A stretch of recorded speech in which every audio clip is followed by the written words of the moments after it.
ಗೃಹಲಕ್ಷ್ಮಿ ಗೃಹ ಜ್ಯೋತಿ ಯೋಜನೆ ದುರ್ಬಳಕೆ ಅನುಮಾನದ ವಿಚಾರಕ್ಕೆ ಸಂಬಂಧಪಟ್ಟಂತೆ ಗ್ಯಾರಂಟಿ ಯೋಜನೆ ಮರು ನೋಂದಣಿಗೆ ಸರ್ಕಾರ ಒಂದು ಕಡೆ ಪ್ಲಾನ್ ಮಾಡ್ಕೊಳ್ತಾ ಇದೆ. ಮತ್ತೆ ರಿಜಿಸ್ಟರ್ ಮಾಡ್ಕೊಳ್ಳಿ ನೀವು ಅಂತ.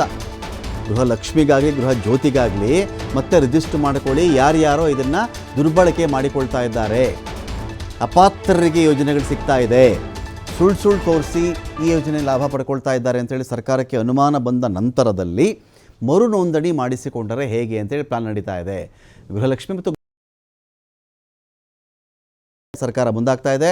ಗೃಹಲಕ್ಷ್ಮಿ ಅಡಿಯಲ್ಲಿ 1,24,00,000 ಫಲಾನುಭವಿಗಳ ನೋಂದಣಿಯಾಗಿದೆ. ರಿಜಿಸ್ಟರ್ ಮಾಡ್ಕೊಂಡಿರ್ತಕ್ಕಂಥವರು 1,24,00,000 ಜನ.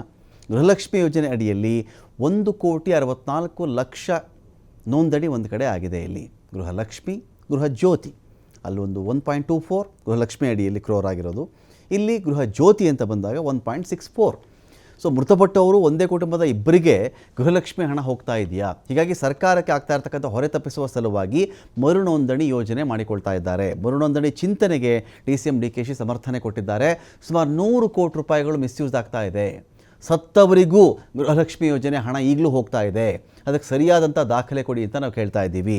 ಗೃಹಲಕ್ಷ್ಮಿ ಒಂದರಲ್ಲೇ 100 ಕೋಟಿ ನಷ್ಟ ಆಗ್ತಾ ಇದೆ. ಇದರ ಬಗ್ಗೆ ಪರಿಶೀಲನೆ ಮಾಡಿ ಅಂತ ನಾವು ಹೇಳಿದ್ದೀವಿ ಅಂತ DCM DK ಶಿವಕುಮಾರ್ ಹೇಳಿದ್ದಾರೆ.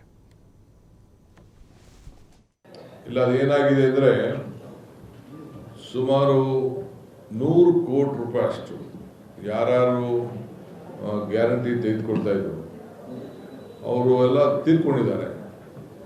ಆ ತೀರ್ಕೊಂಡಿದ್ದಂಥ ಸಂದರ್ಭದಲ್ಲಿ ಆ ದುಡ್ಡು ಬೇರೆಯವ್ರಿಗೆ ಹೋಗಿ ಮಿಸ್ಯೂಸ್ ಆಗ್ತಾ ಇದೆ. ಅದು ದಾಖಲೆ ಬಂದಿದೆ. ಎರಡನೇದು, ಆ ಟೈಮಲ್ಲಿ ನಾವು ಚೆಕ್ ಮಾಡೋದು, ಆ ಟೆಲಿಫೋನ್ ನಂಬರ್ಸ್ ಎಲ್ಲ ಯಾರ್ಯಾರ್ದೋ ಕೊಟ್ಬಿಟ್ಟಿದ್ದಾರೆ. ಸೊ ಅದು ನಮಗೆ ಸರಿಯಾದ ಫಲಾನುಭವಿಗಳಿಗೆ ತಲುಪ್ತಾ ಇಲ್ವಾ ಅನ್ನೋದು ಕೂಡ ನಮಗೆ ಮುಖ್ಯವಾದಂಥ ವಿಚಾರ. ಈ ವಿಚಾರದಲ್ಲಿ ನಾವು ಅದನ್ನು ಮತ್ತೆ ಅವರಿಗೆ ನಿಮ್ಮ ದಾಖಲೆಗಳನ್ನು ಸರಿಯಾದ ರೀತಿಯಲ್ಲಿ ಕೊಡಿ ಅಂತ ಕೇಳಲಿಕ್ಕೆ ಈಗಾಗಲೇ ಚರ್ಚೆ ಅನೇಕ ಸಲಹೆಗಳು ಬಂದಿದೆ. ನಮಗೀಗಾಗಲೇ 100 ಕೋಟಿ ರೂಪಾಯಿ ನಮಗೆ ಇದರಿಂದ ಹೆಣ್ಮಕ್ಳು ಗೃಹಲಕ್ಷ್ಮಿ ಒಂದೇ ಇಲಾಖೆಯಲ್ಲಿ ನಮಗೆ ಇದು ಮಾಹಿತಿ ಎಲ್ಲ ಬರ್ತಿದೆ. ಈಗೆಲ್ಲ ಪ್ರತಿ ತಾಲೂಕಿಂದ ಕೂಡ ನಾವು ಅದನ್ನು ರಿವ್ಯೂ ಮಾಡ್ತಾ ಇದ್ದೀವಿ. ಸೊ ಮಾಡಿ ಮಾಹಿತಿಯನ್ನು ಪಡಿತಾ ಇದ್ದೀವಿ. ಇಲ್ಲ, ಅದೇನಾಗಿದೆ ಅಂದರೆ